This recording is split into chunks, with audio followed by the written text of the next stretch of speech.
Did you know that every year in the United States, over 3 million acres of forest get destroyed by fire, in large part because these smaller trees never really get thinned out? That's because they don't have much commercial value. Well, today we're in Madison, Wisconsin, and we're going to show you how they take small trees like this and turn them into some great construction products for your home. Here are some examples of some products that can be made from timber that would otherwise be wasted. Joining me today is Mike Ritter, who's Assistant Director for Wood Research here at the Forest Products Lab.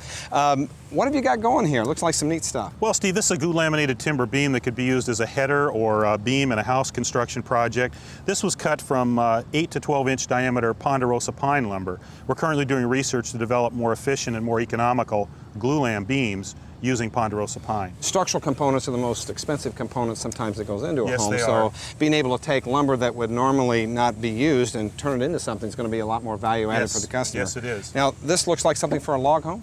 This is the same thing. This is a piece of glue laminated timber using 2x6 lumber, again bonded together, but on the face of this piece we have a curved member, so when these are laid up one on top of the other, it simulates a log home.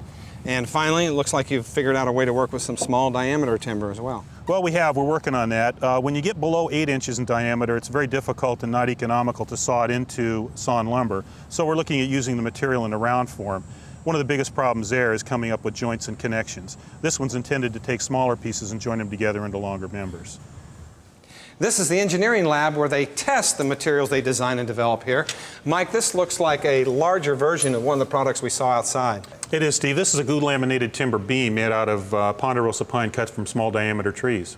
Now, this would normally be used to replace like headers that would use more old growth timber, solid dimensional lumber? That's right. By taking these 2x4s and gluing them together, we can make much larger members that are actually stronger than solid sawn lumber. And this is all made out of small diameter timbers? It is. All this material came from trees less than 12 inches in diameter. Now, you have this set up in this apparatus so we can actually test this? That's right. We're going to do a bending test. Well, Mike, let's start it up and see how it does. Okay. Okay. 12,600. Mike, this sounded like a shotgun going off. This broke it over 12,000 pounds? That's right, Steve, 12,600 pounds. Now, is there anything remarkable about where this broke? I don't think so. This is a pretty typical failure for a beam. We have the failure on the bottom part of the beam where the tension stress is the highest. Now, these end joints, it looked like we had some failure there. That's right, Steve. Those normally fail before the wood itself. Well, it looks like it did pretty good. It did. Not bad for a beam made out of material that could have been fuel for a forest fire. These are small diameter timbers that can be used for a variety of projects that you're experimenting with, but how do you get them so clean? Steve, these go through a commercial debarker that removes the bark from the outside of the log. Is it easy for equipment to get into the forest to get to the smaller diameter stuff? It is. In many locations we have very high volumes of the small diameter timber available. Another research project they have here at the Forest Products Lab is figuring out a way to regrade lumber.